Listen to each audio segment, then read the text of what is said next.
말씀할 때만 이렇게 저기가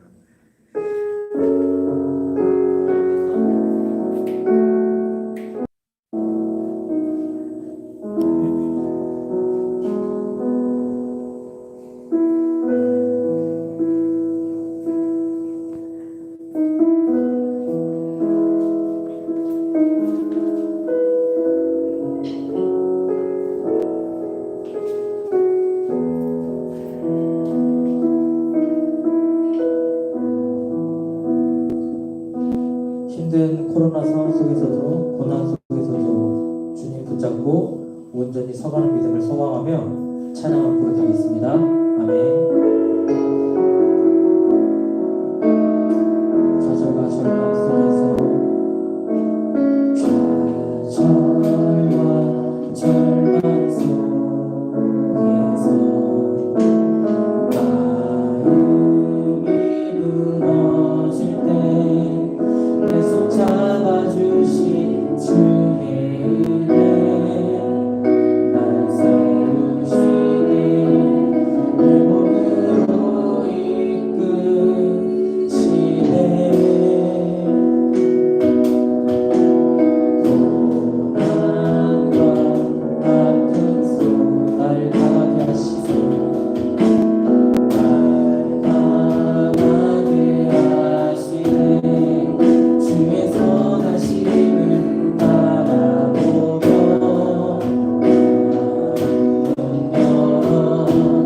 무릎 꿇고 기도하네 죽음의 벼랑 끝에도 죽음의 벼랑 끝에도 주 말씀 붙잡고 믿음 잃지 않는 기도한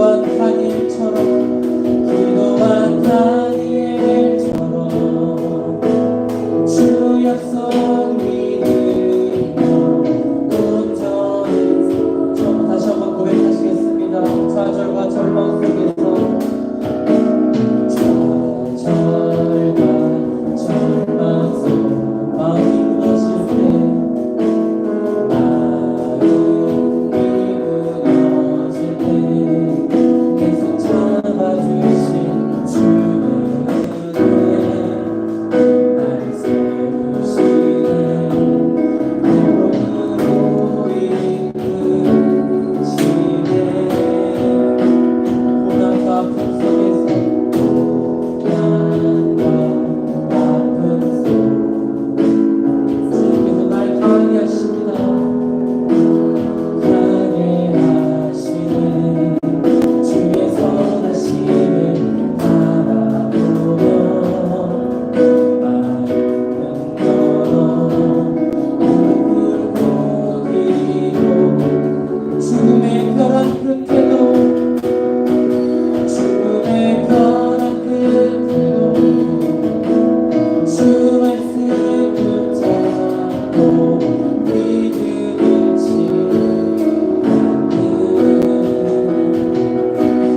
기도한 다니엘처럼 주 약속 믿으며 우리 목소리 높여 다시 한번 고백하시겠습니다. 죽음의 벼랑 끝에도 죽음의 벼랑 끝에도 주 말씀 붙잡고 믿음 잃지 않네 기도한 다니엘처럼 주 약속 믿으며 온전히 서 마음이 상한 자를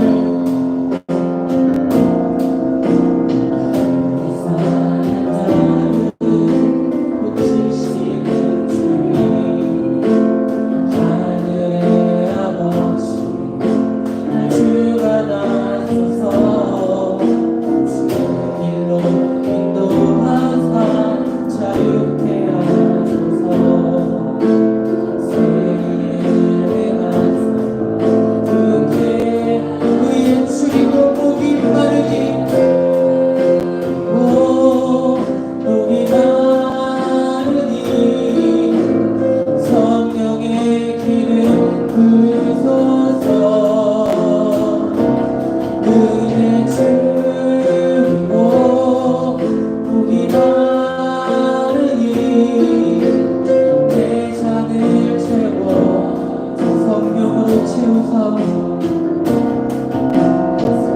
그런 채우사 주보게 하소서 주의 임재 속에 은혜 알게 하소서 주님께로 살아가니 세상 끝날까지 나를 믿으시고 세상여 주의 주리고 은혜 주리고 우리 마르니 성령의 길을 부르소서 의에 주리고 의에 주리고 우리 마르니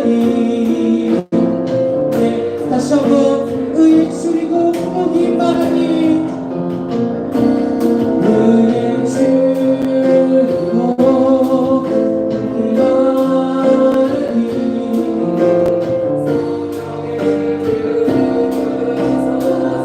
의에 주리고 의에 주리고 목이 마르니 내 잔을 채워 주소서. 아멘.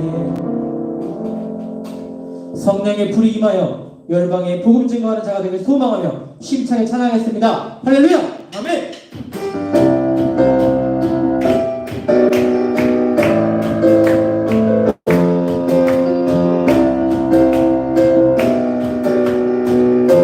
나는 안에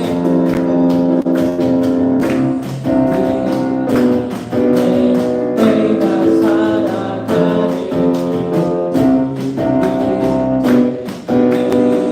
작은 불이 작은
주간 쓰려고 못 맞춰 싸울 때 주님을 용시사 이 등에 나의 주 그리스도 나의 주 그리스도 나를 속량했으니 나 십자가의 것은 승리의 그날 승리의 그날 이르러 십자가 둥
나한테만 이런 일이 일어나냐고 주님을 원망하고 불평하고 있진 않은지 나를 주님 앞에 비춰봅니다.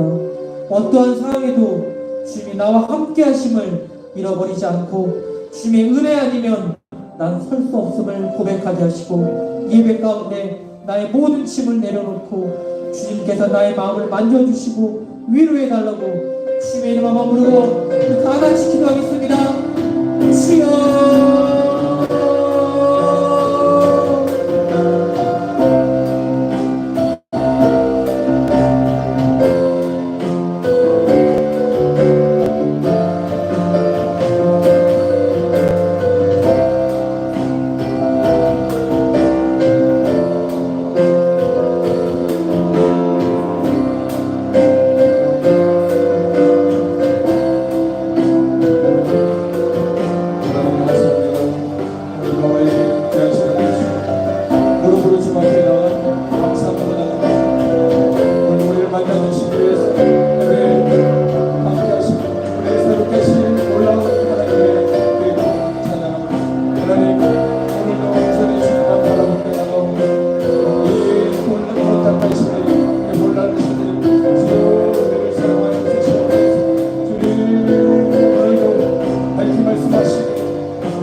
우리 이 시간 다 같이 신앙 고백하시겠습니다.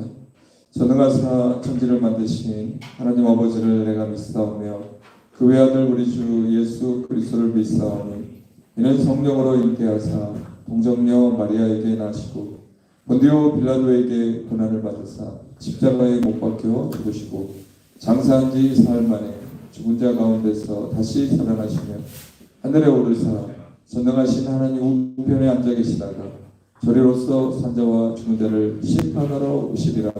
성령을 믿사오며 거룩한 공예와 성도가 서로 교통하는 것과 영원히 사는 것을 믿사옵나이다. 아멘. 이 시간 정례형 청년 나오셔서 기도 인도해 주시겠습니다.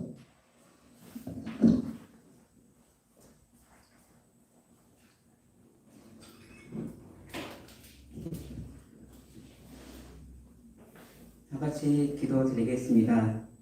언제나 우리와 함께하여 주시고 동행하여 주시는 하나님 아버지, 오늘 금요 기도에 우리를 이 자리에 인도하여 주시니 감사를 드립니다.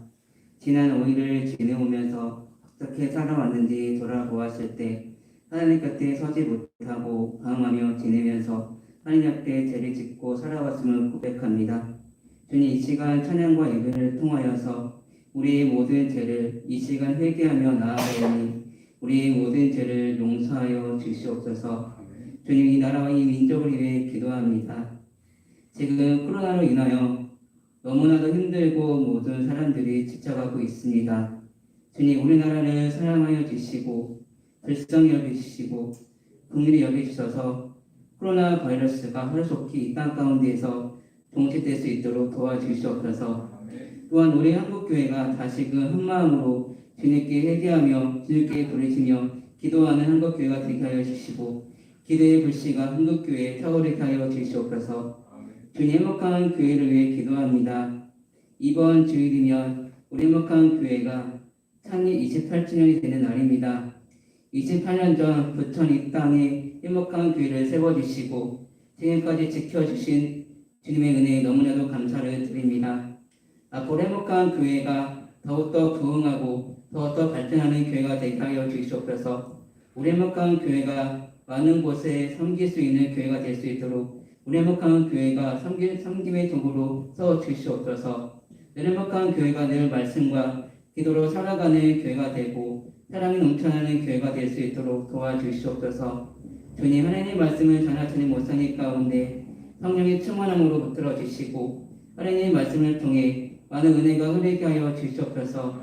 이 시간 하나님 한 마음으로 기도하며 나아갈 때 가지고 나온 문제들과 질병들이 이 시간 부딪히며 기도할 때 문제가 해결되고 질병을 고침받는 역사가 일어나게 하여 주시옵소서.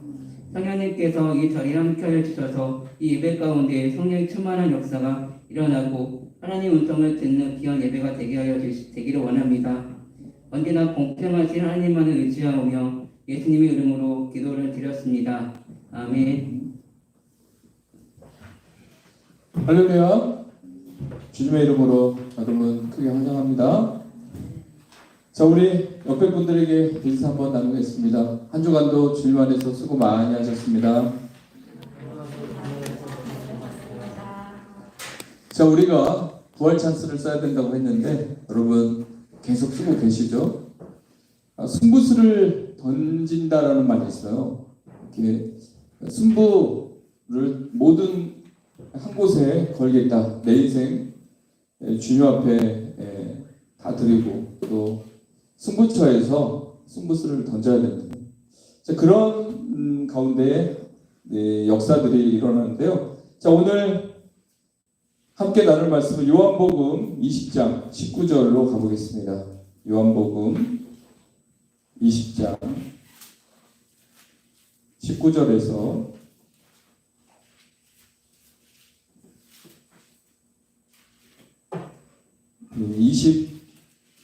23절까지 여러분 합독해 주시기 바랍니다. 다 찾은 줄 믿습니다. 시작. 날 곧 아치고 천한 저녁 때에 여자들이 유대인들을 두려워하여 모인 곳에 문을 닫았더니 예수께서 오사 가운데 서서 이르시되 너희에게 평강이 있을지어다. 이 말씀을 하시고 손과 옆구리를 보이시니 제자들이 주를 보고 기뻐하더라. 예수께서 또 이르시되 너희에게 평강이 있을지어다. 아버지께서 나를 보내신 것 같이 나도 너희를 보내노라. 이 말씀을 하시고 그들을 향하사 숨을 내쉬며 이르시되 성령을 받으라. 너희가 누구의 죄든지 사하면 사하여 질 것이고 누구의 죄든지 그대로 두면 그대로 주리라 하시니라.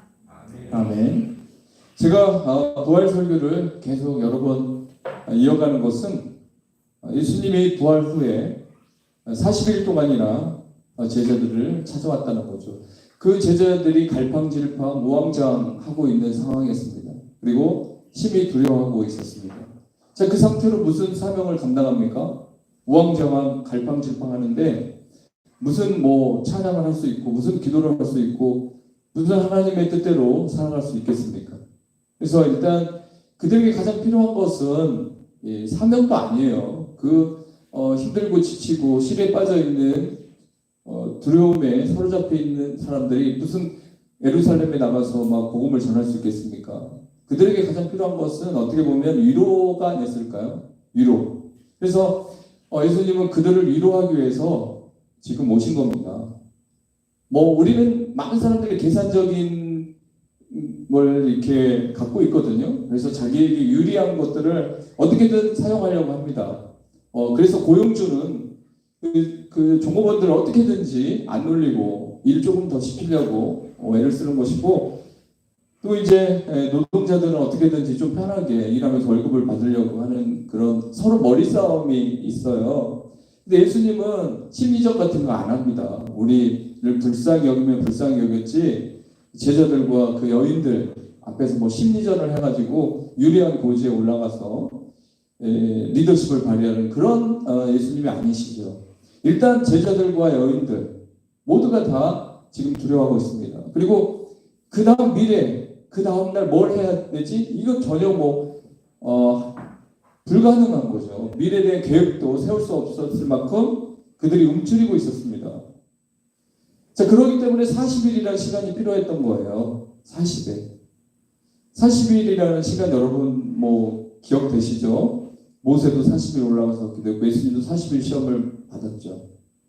그리고 또 모세는 40년 동안 또 광야에서 또 고생했던 시간들이 있는데, 그런 숫자를 생각해 본다면 주님께서 충분히 제자들을 어루만졌고 충분히 만나주셨고 충분히 부활에 대한 확신을 그들에게 심어줬고, 이제 충분히 그들이 이제 예수님이 하늘나라로 승귀했을 때 성령을 통해서 오합지졸이었던 그들이 이제 강한 군사가 돼서 사역을 펼쳐나갈 것, 그 순간까지 만져주시고 예수님은 떠나신 거고. 자, 그렇기 때문에 우리가 이 예수 그리스도의 재교육 사실을, 부활에 대한 재교육 사실을 근거하여 여러분의 확실한 부활 신앙으로 이제 갈아입고 갈아타는 것을 돕고자 저는 계속 부활 설교를 하고 있습니다. 이미 나는 부활 신앙으로 충만하다, 그런 분들에게는 잔소리가 될 수도 있어요, 이 설교가. 그러나 여전히 부활하고 주일날 그렇게 충전해서 나갔지만 몇 시간도 못 돼서 또 흔들리는 마음, 고독과 외로움 안에 갇혀있는 내 인생, 그리고 현실이란 큰 장벽 앞에서 다람쥐 쳇바퀴 돌듯이 또 다시 초라해지는 자기 모습을 볼 때 다시 부활이라는 이 메시지를 받아들여야 된다는 생각을 여러분이 했을 것입니다. 자, 부활을 알고 믿는 것도 중요하지만 부활의 능력을 체험하는 것이 더 중요합니다. 이제 우리는 말로 해서는 안 통하는 시대가 됐습니다. 행동으로 보여줘라. 직접 보여줘라. 요즘에 화장품 판매를 하면서 이 승승장구하는 어떤 분하고 잠깐 대화를 했는데, 그 회사의 그 대표가 줌을 통해서 막 강의를 하는데 그 중에 이제 딱 이렇게 꽂히는 메시지가 있더라고요. 뭐냐면 얼굴로 승부하라예요. 얼굴로 증명하라예요. 그러니까 만약에 화장품을 파는데 얼굴이 까맣거나 집김이 주근깨가 있거나 그러면 살 사람이 있을까요? 근데 그 판매원이 그냥 얼굴이 막 쩍쩍하고 막 신년은 젊어 보이고 막 피부가 살아나고 막 그러면 그냥 가만히 있어도 서로 어떤 화장품 쓰냐고 물어볼 거 아니에요. 그렇죠? 자, 그런 거예요. 이제 그리스도인들은 부활 신앙을 증명해야 될 때가 됐습니다. 아는 거 얘기한다고 통하는 게 아닙니다. 삶으로 증명해야 됩니다. 실제적인 삶의 승리를 이제 우리가 가져와야 될 때입니다.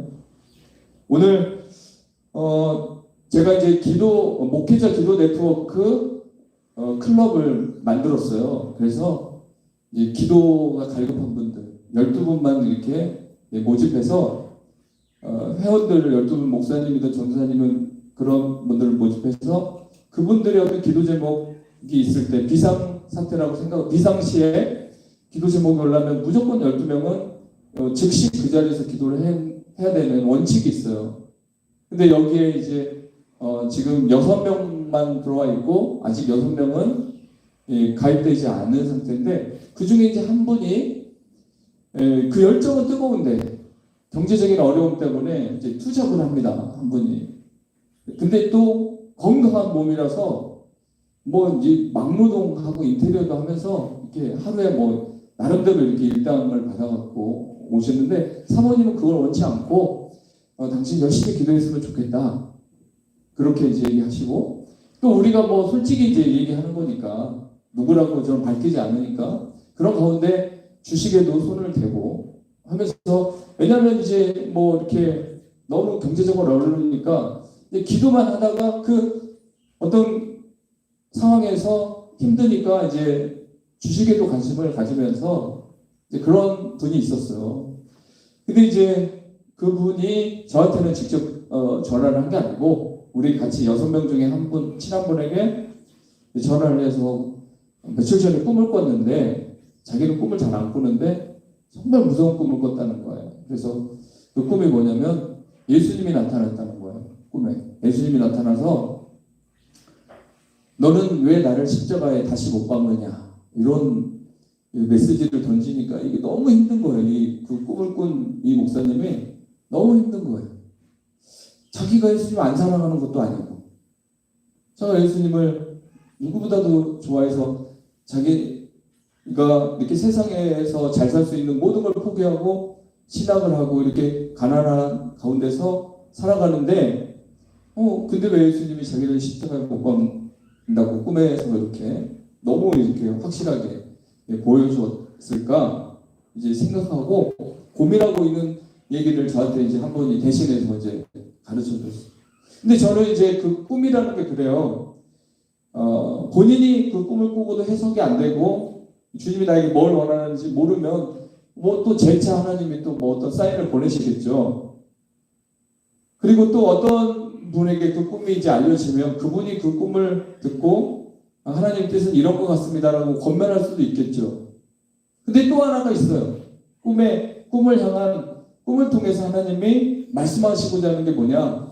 그 꿈을 듣는 자, 그 라인에 여러분도 다 들은 거예요. 그러니까 여러분도 그 꿈을 산다는 게 아니라 여러분도 이 꿈 얘기를 들었기 때문에 여러분에게도 이 이야기가 흘러가는 겁니다. 혹시 나는 주님이 원하는 방향에 서 있는 게 아니라 내가 원하는 방향으로 계속 달려가고 있는 건 아닌가?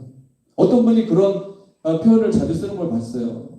나는 어렸을 때부터 이렇게 자라왔어. 나는 내 어떤 바운더리가 있다는 거예요. 나는 내 스타일이 있으니까 침범하면 안 돼. 이제 이런 분이 있더라고요. 나는 우리 엄마 아빠한테 이렇게 나는 사랑받고 자랐어. 또 나는 이런 거는 내 스타일이니까 터치하지 마. 이런 분들이 있어요.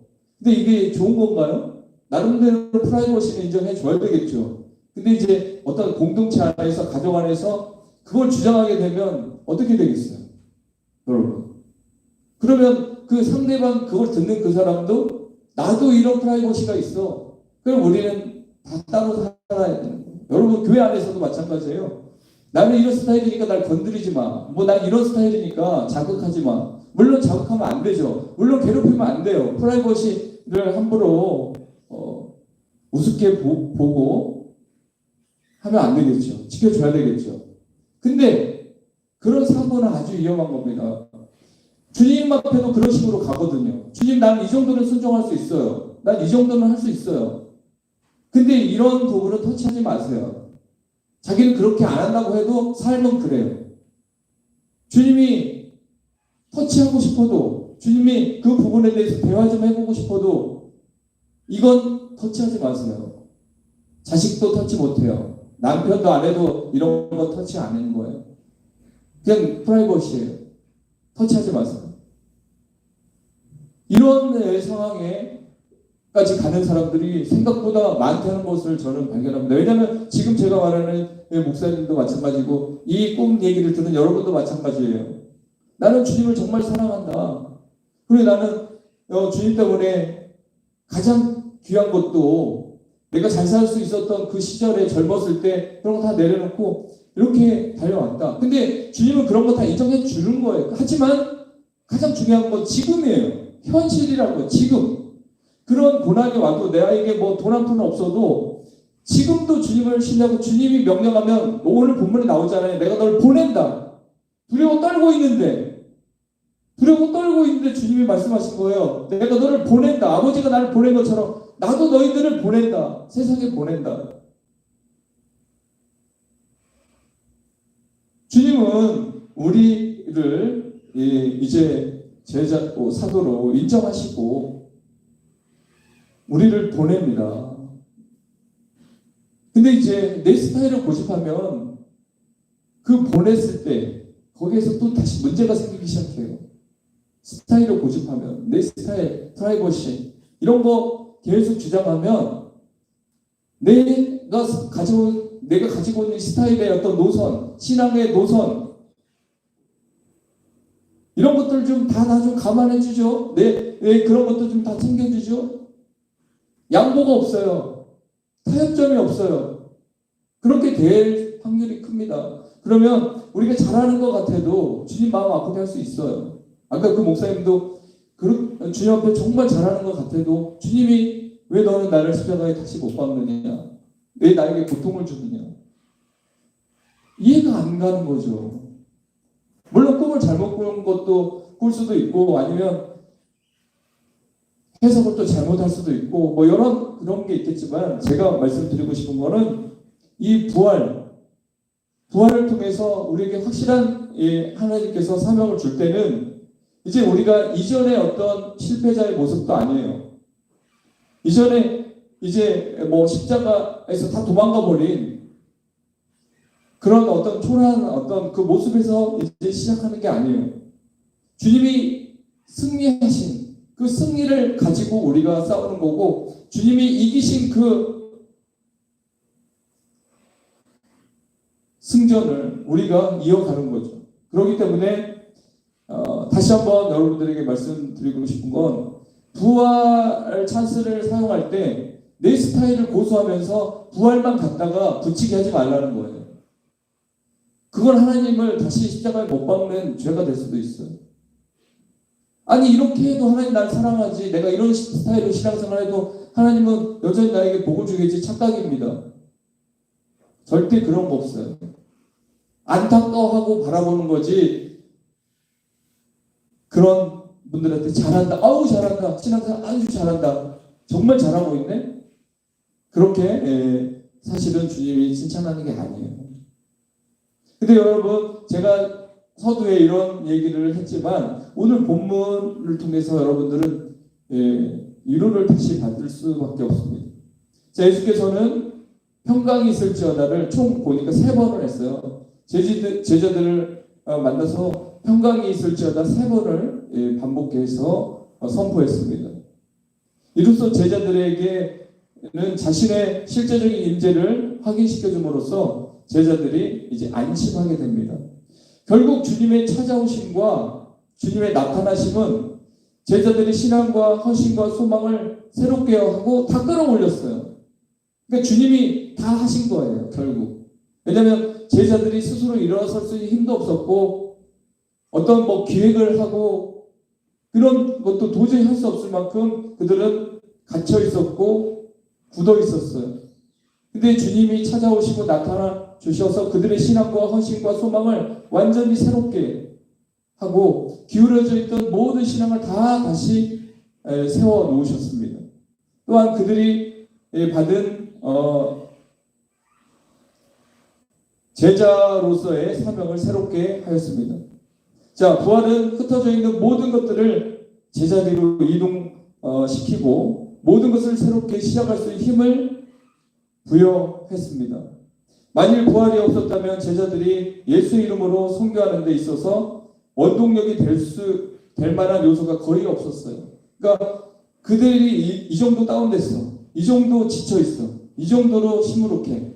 근데 이걸 단번에 끌어올릴 수 있는 역동적인 것은 부활밖에 없다는 겁니다. 여러분, 그래서 부활을 붙들어야 됩니다. 부활 신앙을 여러분들이 계속 새겨야 됩니다. 주님이 이기셨다. 제자들도 그렇게 힘들고 어려웠는데, 제자들도 다 포기 직전에 있었는데, 주님이 그 부활의 승리로 그들을 다 세워주셨다. 다 깨워주셨다. 그러니 나도 마찬가지로 제자들처럼 두려워하는 것들이 있고 염려하는 게 있고 내 스스로는 도저히 문 밖으로 나갈 수 없는 그런 연약한 존재지만 주님이 부활하신 것을 나에게 직접 보여주셨기 때문에 이 역사적 사건 아니에요. 이게 역사적 사건이잖아요. 그러니까 나에게 두려움이 뭐가 있나. 그래서 여러분들이 다시 힘을 낼 수 있는 원동력이 부활의 생명력에서 나온다는 겁니다. 그래서 제가 부활 설교를 계속해도 여러분 지루하지 않을 거예요. 만약에 지루하다고 생각하는 분들은 대단한 분이에요. 대단한 분 생각하면 되는 그렇게 평가할 수밖에 없을 것 같아요. 자, 그 가운데 주님으로부터 수여된 은혜는 첫 번째가 안정감을 주는 평강입니다. 안정감. 첫 번째 평강이 있을지어다는 안정감을 주기 위한 그냥 오직 위로를 전하기 위한 평강의 메시지였어요. 샬롬. 평안이 있을지어다. 이거는 그냥 두려워하고 있는 그 자들에게 사명 이런 얘기가 아니고 일단 너희들 위로한다. 일단 너희들 안전하다. 일단 너희들 편하게 생각해. 그들의 얼어버린 그 마음을 다 녹여주는 그런 따뜻한 메시지예요. 평강이 있을지어다. 자, 주님은 이렇게 일단 무조건 제자들을 위로합니다. 자, 평강의 기원이 두려움에 떨고 있던 제자들을 위로하는 그런 의미의 평강이 선포됐습니다. 자, 주님은 꼭꼭 닫힌 문을 뚫고 들어오셨습니다. 특히 여러분 알다시피 그 제자들은 문을 잠갔죠. 그러면 예수님이 노크를 해야 되잖아요. 근데 그게 아니고 주님은 부활하셨잖아요. 신성을 회복했잖아요. 그래서 그냥 문을 뚫고 들어간 거예요. 뭐 부수고 들어가는 게 아니라 그냥 영으로 들어가신 거죠. 자, 그러면서 부활한 몸체를 다 보여주면서 이렇게 못 박힌 손도 보여주고 역사적인 사건이니까 믿으라는 거죠. 영지주의가 아니라 실제로 살아났다. 육체를 보여주는 거예요. 근데 제자들이 그렇게 주님이 뚫고 들어와서 위로하니까 더 마음의 평안을 누렸죠. 주님은 두려움으로 닫힌 우리의 마음을 뚫고 들어오십니다. 그리고 제자들 중앙에 서 계시다고 오늘 본문에 나와 있잖아요. 제자들이 있는데 가운데로 섰습니다. 주님을 보라는 거예요. 더 가까이 보라는 거예요. 모두가 다 보라는 거죠. 중앙에 주님이 서 계십니다. 우리 삶 한복판에 주님이 계시는 거죠. 여전히 주님은 그리스도로서 우리 삶을 책임지는 진두지휘하는 분으로 우리 삶 중앙에 계십니다. 여러분 마음 한복판에 계시고 여러분 삶 한가운데 계신다는 사실을 믿으시기 바랍니다. 그분은 우리를 인도하십니다. 그래서 주님의 지도를 우리는 받는 거예요. 이제 주님이 우리의 중심이 되셔서 우리를 이끌어가고자 합니다. 그러나 우리가 여전히 주님 앞에 타협하려고 하고 주님 앞에 어떤 흥정을 하려고 하고 빅딜 막 하려고 하고 자 그러면 일단 거기서부터 온전한 삶이 될 수가 없습니다. 일단 내가 약하면 일단 내가 봐도 연약하다면 그 강하신 주님의 지위를 그냥 무조건 따르는 게 좋아요. 그냥 말씀을 무조건 믿고 나가보는 거. 그러면 되는 겁니다. 요즘에 어떤 사람들이 그런 사람도 있더라고요. 난 너를 믿으니까 네가 부탁한 거 그냥 회사도 안 가보고 나는 믿어. 그래. 너를 믿고 나는 투자해. 이런 사람도 있다고 하더라고요. 세상에. 근데 우리는 하나님 완벽하신 하나님 실수하지 않는 우리 속이지 않는 그 하나님의 말씀 그대로 우리에게 믿으라고 전해주는데 우리가 이거 좀 따져보고요. 한번 생각해보고요. 이렇게 말할 필요가 없어요. 세상 사람 중에도 여전히 사기꾼이 득실득실한 세상에서도 난 널 믿으니까 네가 하는 얘기는 무조건 믿으니까 네가 알아서 해. 내가 투자할게. 이런 사람도 세상에 곳곳에 있는데 하물며 전능하신 하나님을 신뢰하고 믿는 100%로 믿는 게 여전히 안 된다는 것은 우리가 다시 한번 생각해 봐야 돼요. 코로나19 장기화 사태를 통해서 우리가 나름대로 힘들지만 정말 좋은 건 뭐냐? 본질로 돌아갈 수 있는 기회를 주셨다는 거. 본질. 생각해 볼 수 있는.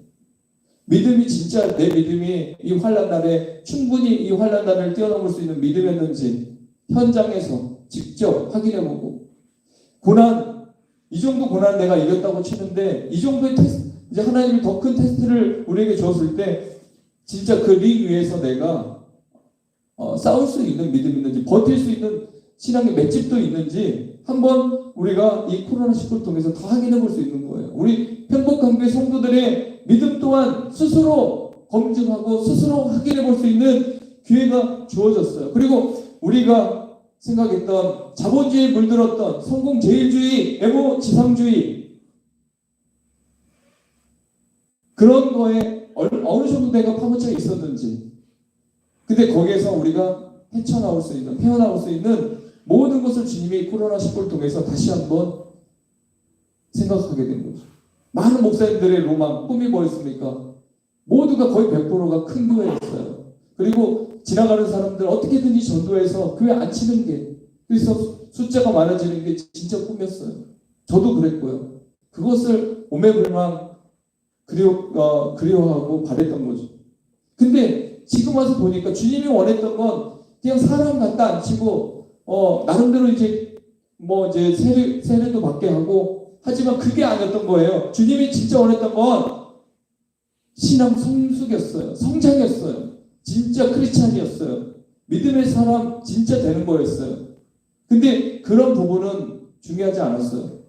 일단 사람들이 많아야 돼요. 어떻게든 전도해야 돼요. 근데 전도해와서 상처 주고 전도해와서 올바로 못 가르치고 전도해와서 성령 충만 못 받게 하고 그냥 교제 중심이라면 그런 모습을 주님이 볼 때 가슴이 얼마나 아프겠습니까? 한 영혼에 진정한 진리를 전하고 그가 정말 부활신앙으로 오늘 죽어도 천국에 갈 수 있다는 그런 확신을 가지고 당당히 하루하루를 살아갈 수 있도록 한 분 한 분에게 그런 믿음을 심어주는 그런 양육을 주님이 원했을 텐데 우리는 그냥 관리형이 돼버렸어요. 큰 교회는 관리만 해도 되거든요. 그걸 보고 하나님이 어떻게 그 가슴 아픈 그 현장을 보고 가만히 있을 수 있겠습니까? 다시 초대교회로 돌아가라. 본질로 돌아가라. 그래서 이러한 상황에서도 저는 오히려 그런 부분에서는 감사하고 있습니다. 그리고 다시 하나님의 부흥을 준다. 다시 우리에게 경제적인 부분도 부흥이 되고 모든 게 이렇게 잘 되어질 때 그때도 지금 가지고 있는 이 주님 말씀대로 살아가야 되겠다는 어떤 결단과 각오가 그때도 그대로 삶으로 드러날 수 있을 만큼 지금 훈련이 되어야 된다는 것입니다. 여러분 그런 훈련 중에 있는 줄 믿습니다. 오늘 신문에 보니까 유명순 서울대 보건대학교 교수팀이 21일 발표한 2021년 한국사회 울분조사 설문 결과가 나왔는데요. 국민의 58.2%가 지속적인 울분 혹은 심한 수준의 울분을 겪는 만성적 울분 상태에 있다는 것으로 조사됐다고 합니다. 지난해까지만 해도 47.3%였는데 10%가 뛰었어요. 근데 그 중에서 가장 울분을 자아낸 것은 정치가 1순위였더라고요. 정치를 보면 막 이게 우라통 터진다. 여러분 요즘에 이대남이라는 신조어를 아십니까? 이대남. 신조어가 계속 만들어지니까 여러분이 신문을 읽든지 이 시사에 대해서 좀 알아야 될 것 같은데 이대남은 남자가 아닙니다. 이대남은 20대 남자를 줄여서 하는 건데 20대 남자들이 올해 이번에 선거할 때 서울시장 선거할 때 75%가 오세훈을 찍었어요. 20대들이. 근데 그들이 오세훈 후보를 찍은 시장을 찍은 이유가 딴 게 아니에요. 공정하지 않다. 그 여당에서 조국 사태나 추미애 사건 있을 때 자기들 또래잖아요. 아들들이 아빠 찬스, 엄마 찬스를 가장 공정해야 될 사람들이 자식들에게는 그렇게 엄마 아빠 찬스를 썼다는 거, 쓰게 해줬다는 거죠. 그거에 이제 분노를 터뜨려 버렸습니다. 20대를 무시한 거죠.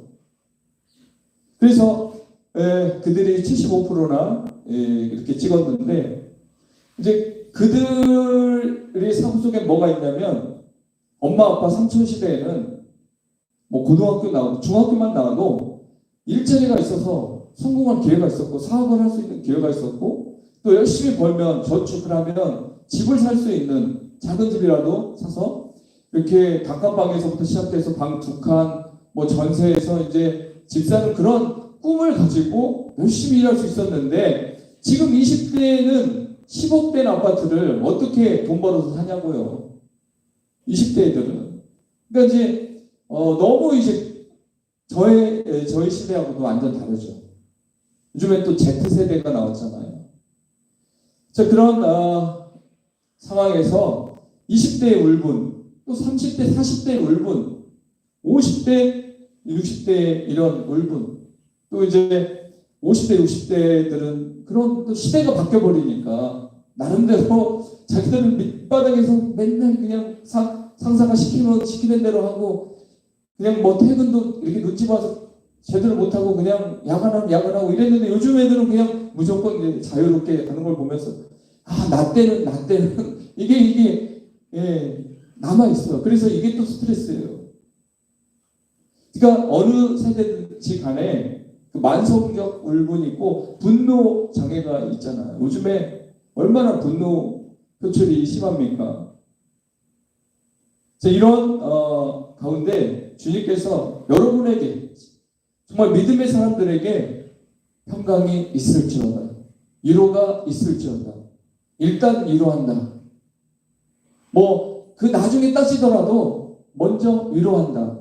그리고 중앙에 주님이 딱 서서 여러분 삶의 중앙에 딱 오셔서 못잡국을 봐라.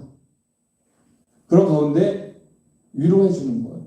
그 위로가 없다면 우리가 얼마나 힘들겠습니까?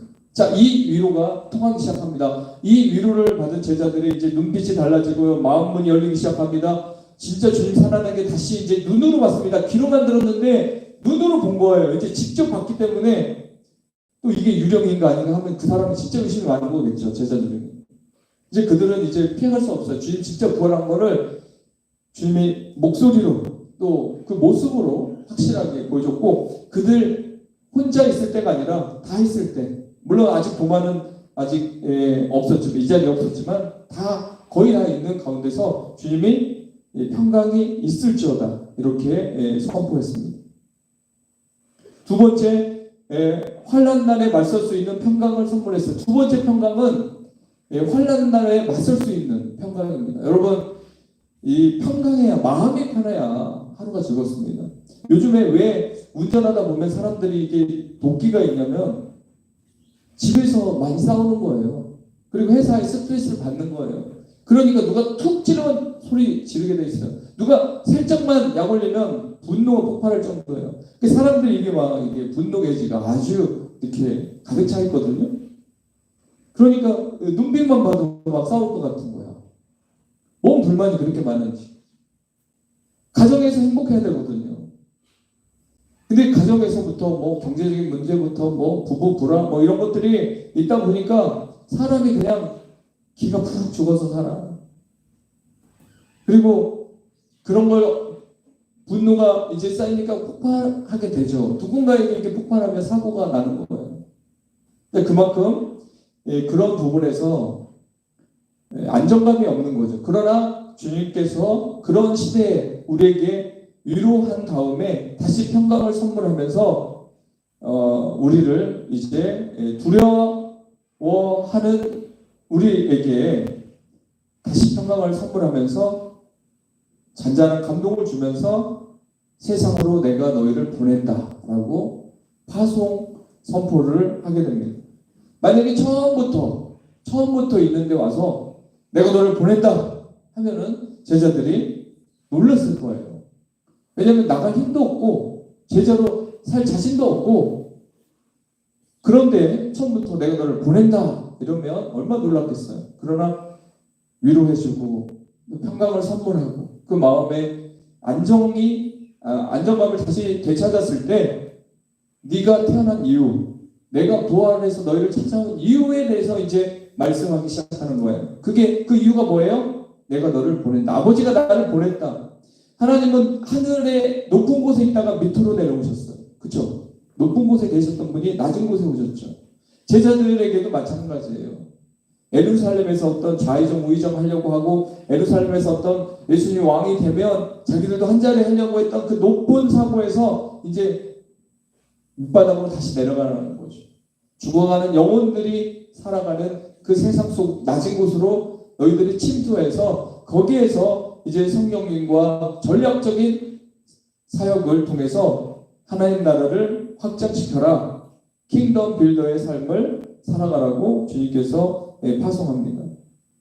자, 두 번째, 이 본전의 평강의 기원은 제자들이 파송을 받아 복음을 전파할 때 당할 환난에 대해 담대히 맞설 수 있는 것과 관련이 있을 수 있습니다. 자, 근자감, 근거 있는 자신감을 그들에게 심어줬습니다. 아버지께서 나를 너에게 보낸다. 세상으로 보내는 겁니다.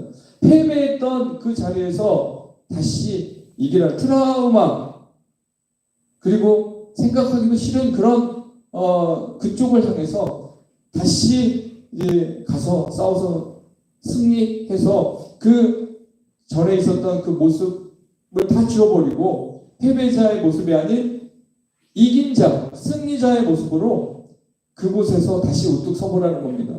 여러분, 우리 다시 그 자리에서 회복할 수 있습니다. 그 자리로 주님이 우리를 보내시기 때문이죠.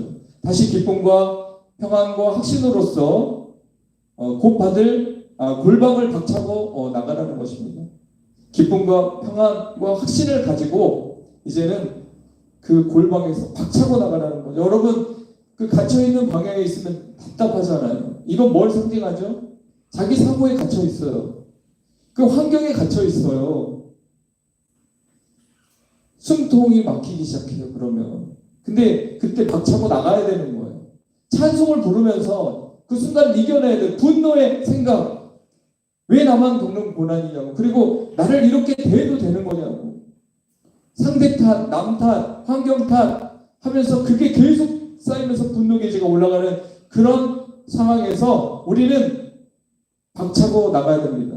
어디로요? 예루살렘과 온 유대와 사마리아 땅 끝으로 나가야 됩니다. 제자들은 주님께 다시 임무를 부여받았습니다. 울던 자가 울음을 그치게 됐습니다. 위로와 소망을 얻으며 새 출발의 장이 열린 것입니다. 두려움으로 숨었던 자가 큰 용기로 문을 박차고 나와 능력 있는 복음의 증인이 되었다는 것입니다. 여러분, 우리가 주님의 이 평안을 선물하는, 또 우리 사명을 고치시키고 우리에게 임무를 다시 부여하는, 너는 이제 자격 없다.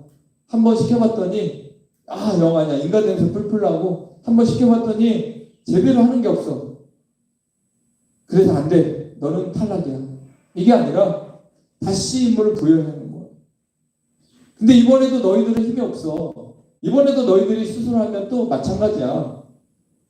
그러나 성령을 통해서 너희들이 이제 사역하게 되기 때문에 충분히 자신감 가져도 되고, 내가 이렇게 부여한 이 임무를 충분히 너희들이 수행할 수 있을 거라고 주님께서 위로해 주는 줄 믿습니다. 여러분, 현재 자신의 무능한 모습에 초점을 맞추지 마시고 부활하신 주님이 나를 보내심에 대한 새로운 소망에 초점을 맞추시길 바랍니다. 너무 겸손해도 안 돼요. 그러니까 여러분, 너무 겸손한 건 자기를 비하하는 거예요. 내가 이런데 어떻게 주님이 나를 새롭게 하시고 또 새로운 인물을 주시고 충분히 여기서 다시 상승해서 정말 멋진 사역을 할 수 있을까? 내가 이런 상황인데도 이런 무능한 나의 모습인데도 그렇게 할 수 있을까? 그것만 생각하면 진짜 그럴 수 있을까? 까로 질문에서 까로 끝나게 돼요. 근데 여러분은 정말 주님이 나를 보내셨다는 사실, 나를 구원하셨다는 사실, 나를 사랑한다는 사실, 나에게 사명을 다시 주셨다는 사실, 나를 크게 사용하실 거라는 이 사실을 그냥 여러분이 믿고 거기에 초점을 맞추고 오늘 나가게 되면, 오늘 한 걸음 걷게 되면 찬송도 새롭고 예배도 새롭고 모든 게 새롭습니다. 여러분 이미 그런 자세로 오늘 예배한 줄 믿습니다.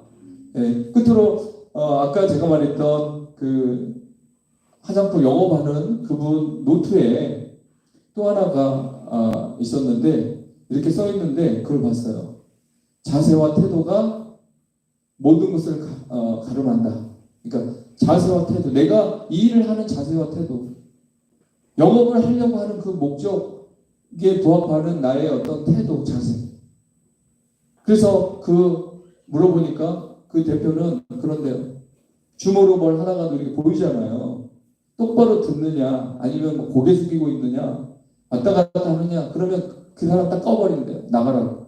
그리고 대면에서 이렇게 할 때도 줄 서 있대. 서로 들으려고.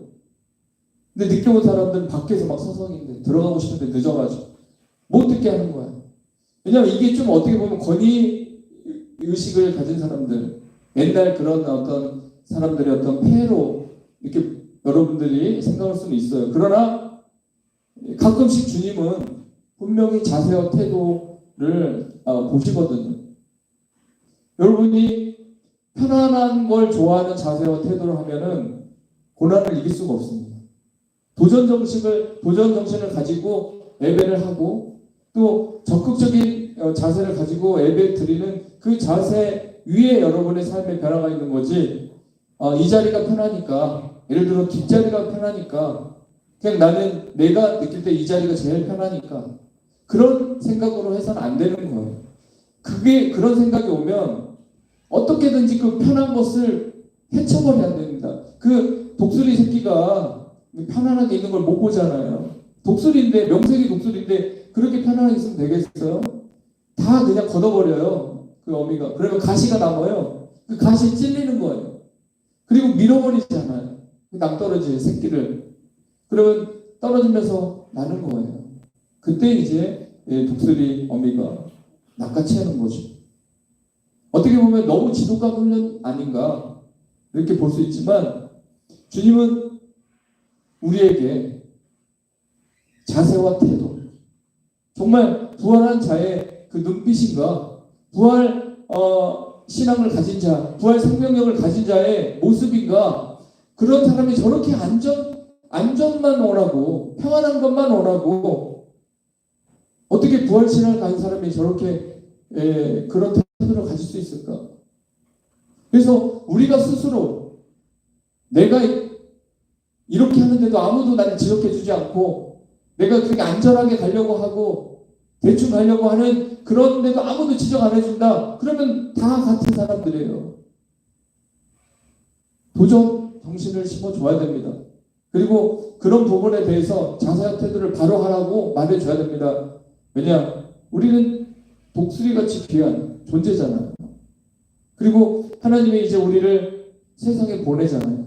사명을 부여했잖아요. 그 임무를 완성하기 위해서는 우리가 영적인 특공대거든요. 그렇다면 안전빵으로 가려고 하지 마시고 가끔씩은 흔들 때 같이 흔들어 주시고 가끔씩 도전할 때 같이 도전도 하면서 우리가 상승했으면 좋겠습니다.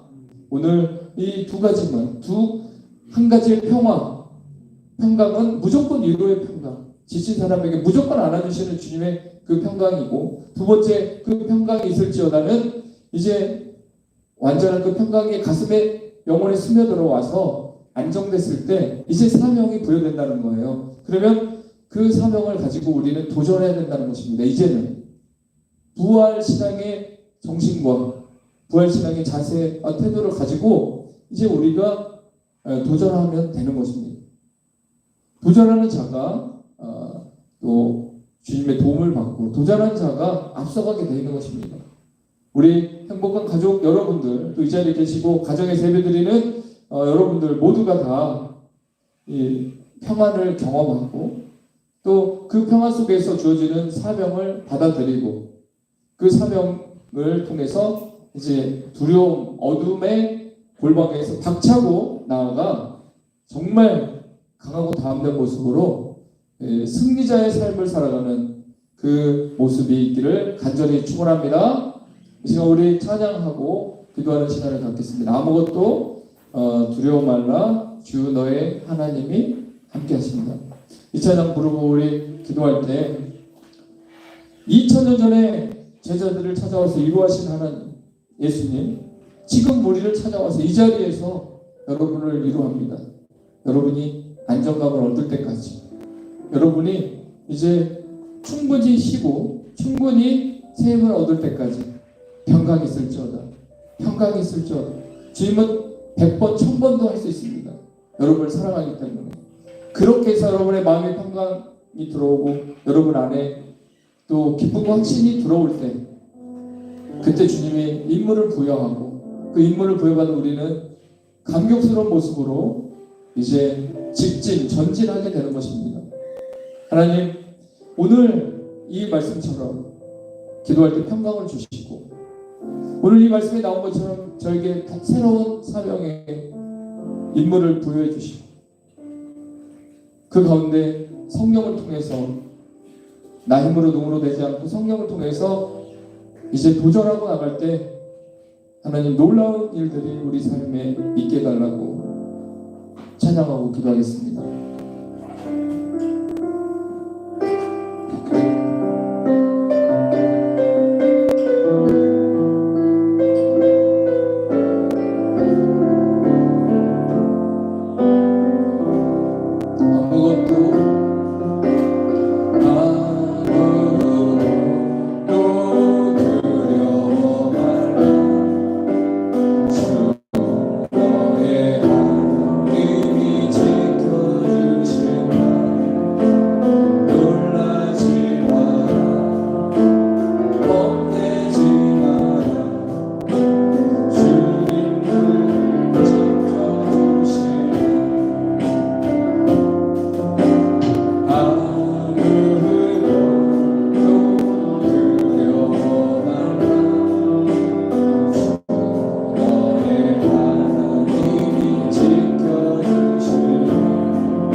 놀라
항상 길고 길었던 바다의 아픔을 내가 시간에 hin들처럼 놓아버리고 주님이 사라져버리고 이제는 내 시간마다 부여하신 사명만 부여하신 내 시간마다 걸어버렸을 때 비전을 향하여 나갈 수 있는 새로운 비전을 삶이 되게 하여 주옵소서.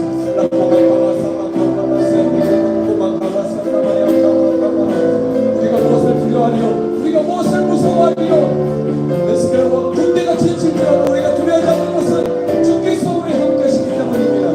내 시간마다 사탄이 사방으로 위해서 우리를 우겨 살지라도 우리가 두려워하지 않는 것은 부활하신 주님이 우리 편이기 때문이십니다. 부활하신 주님이 우리를 승리자로 이끄시기 때문입니다.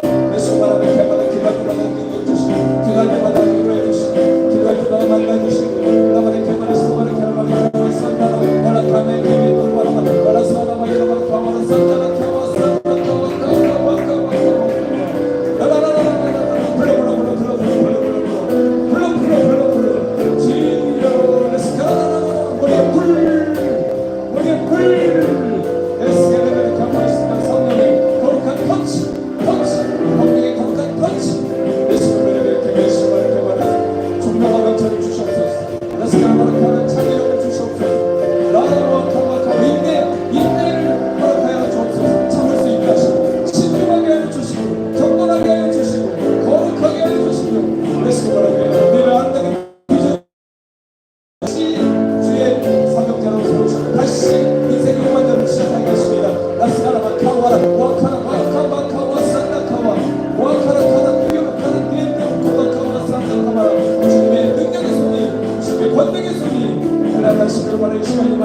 사랑하는 자녀들 머리 위에 안수하여 주옵소서. 기름을 부어 주옵소서. 이전보다 더 강하고 이전보다 새로운 모습으로 얼굴이 변하고 눈빛이 변하고 말이 변하고 레스케라가 삶이 변하는 놀라운 역동적인 레스케라 부활의 증인이 서게 하여 주옵소서. 부활의 증인이 될지어다.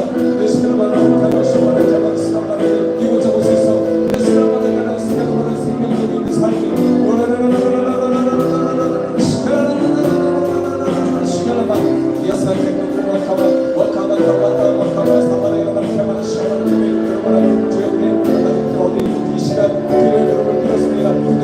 가정에 찾아가 주옵소서. 가정에 찾아가 주옵소서. 예배하는 그를 만나 주시옵소서. 여러분 결국 그만 원카 와사라 결국 원카마다 야 원카 와사라 그만 야사라라라라 야사 가마 주여 주여 주여 여전히 역사하시는 주여 레스케 바라바리 가마를 스가라바를 우리가 레스케라마 살아계신 바라신 주님의 초점을 맞추고 내를 주께 시선을 고정하고 그의 행하신 일들을 레스케라마를 찬양하며 앞으로 행하신 일들을 기대하며 레스케라마를 전진하며 내를 울곡게 믿음으로 정면 승부하며 나가게 하여 주옵소서.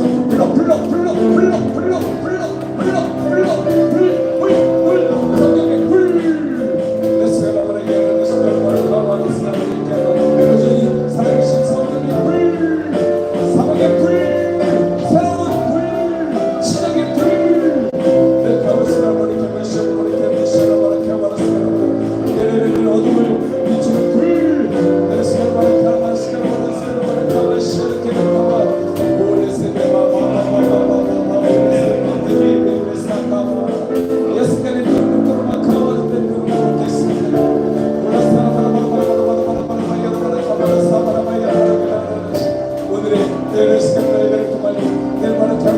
주님의 건강을 선물해 주셨습니다. 내 시간만을 우리에게 내 시간을 우리를 버리신 게 아니라 우리에게 다시 사명을 부여했습니다. 초라한 우리에게 연약한 우리에게 다시 사명을 부여했습니다. 내 시간으로 경건한 때문에 있으면 우리가 무엇이란데 주께서 우리를 사용하시나이까. 우리가 무엇이란데 주께서 우리에게 사명을 다시 한번 부여하시나이까. 우리가 무엇이란데 주께서 다시 한번 세임을 주시나이까. 내 시간만을 대관을 시야라이게 나가는 경건한 사명을 가만히 야스카르마나 가마다 산다르마나 카르마나 그의 눈물이 나며 그의 사랑에 레스카르 마음을 열게 됩니다. 레스카르마나 가마다 샬라마나 캐마나 스카르마나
있나이다. 우리가 여기 있나이다. 주여, 우리가 여기 있나이다. 부활의 증인이 여기에 모여 있나이다.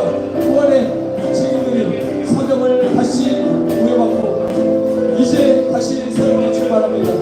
이제 출발할 때 성령이 함께하여 주옵소서. 이제 우리가 출발할 때 놀라운 일들이 일어나게 하여 주옵소서. 내일만에 우리 주말에 시간을 때문에 바라에 여러분의 강에 여러분의 강을 사발에 개발에 여러분의 개에 여러분의 강을 예수만의 개발에 사발에 개에 가만히 사람과 자상한 태도가 내 시간 달라지게 하시고 정신력이 달라지게 하시고 믿음이 새로워지게 하여 주시고 하나님의 태도 바라봐 가만 사람과 가치관도 달라지게 하시고 내 시간을 가만히 사람과 주님 사랑하는 마음과 영혼으로 뜨거워지게 하여 주옵소서. 내 시간을 가만히 오 라스카르베르 케이토 와카베르 가마스나와 카베르 예스케르 케이토 오라바라 여러분의 카베르 케이토 라스카르바라 여러분의 카베르 케이토 오라바라 케이토 와스카르 케이토 오라바라 여러분의 카베르 주여 주여 주여 주여 주여 주여 예수님의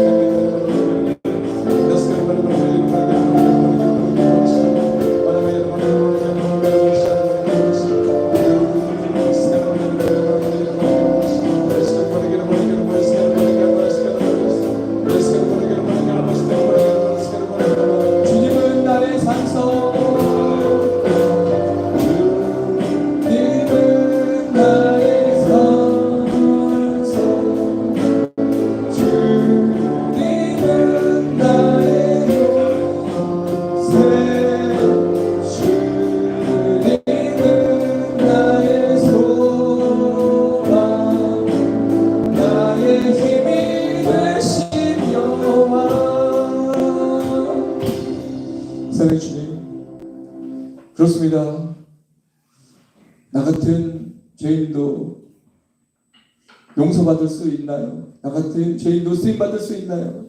우리가 무엇이 간데 주께서 이렇게 사랑하시나요? 주님이 우리를 택하셨기 때문에, 주님이 우리를 부르셨기 때문에, 그리고 주님이 끝까지 사랑하시기 때문에 우리가 다시 한번 또 새 힘을 얻어 새롭게 출발합니다. 기존에 갇혀 있었던 모든 사고들에서 묶여있던 모든 연약함 속에서 우리가 훌훌 털어버리고 부활과 함께 새롭게 출발할 수 있는 장을 열어주셨사오니 눈빛이 달라지고 자세와 태도가 달라지고 편안함을 추구하는 게 아니라 도전하는 신앙으로 부활의 확실한 생명력으로 경제적인 어려움도 이겨내게 하시고 갈등과 반목도 이겨내게 하시고 우리 안에 있는 분노도 잠재우게 하시고 인내와 신중함과 참음으로 주님 가신 그 낮은 자의 길을 우리도 부활의 증인으로 당당히 가게 하여 주시옵소서. 분명히 주님께서 함께 하시고 성령을 통해서 우리를 도우시고 그렇게 해서 우리를 승리자로 세우시고 우리를 통해서 땅끝까지 그리스도의 증인으로 역할을 감당할 줄 믿습니다. 우리 삶 중심에 우리 삶 한가운데 여전히 계시며 이루하시는 주님과 함께 우리가 출발할 때 분명 승리의 개가를 부르며 개선장군이 되어 우리 모두가 많은 열매 맺는 그 삶의 자리에 있게 하여 주옵소서. 우리 행복한 교회 28주년 설립 예배를 우리가 드리고자 합니다. 주님께서 행복한 교회를 더욱더 사랑하여 주시고 모든 공동체 안에 가족들에게 큰 기쁨으로 함께하여 주셔서 우리 마음의 그 벅찬 감격과 또 함께 모여서 함께 가족이 되고 이렇게 하나님의 부르심에 함께 합당한 삶을 살아가며 에클레시아의 그 아름다운 삶을 만들어가는 그 가운데 우리가 서로 안아주며 서로 감사하며 서로 손을 잡고 주의 길을 가게 하여 주시옵소서. 집에 돌아가는 발걸음도 가볍게 하시고 주님 안에서 안식을 누리는 저녁 되게 하여 주옵소서. 예수님의 이름으로 감사하며 기도합나이다. 아멘. 하늘에 계신 우리 아버지여, 이름이 거룩히 여김을 받으시오. 나라의 마옵시며 뜻이 하늘에서 이루어진 것 같이 땅에서도 이루어지리이다. 오늘날 우리에게 일용할 양식을 주옵시고 우리가 우리에게 죄진 자를 사하여 준 것 같이 우리 죄를 사하여 주옵시고 우리를 시험에 들게 하지 마옵시고 다만 악에서 구하옵소서. 대개 나라와 권세와 영광이 아버지께 영원히 있사옵나이다. 아멘.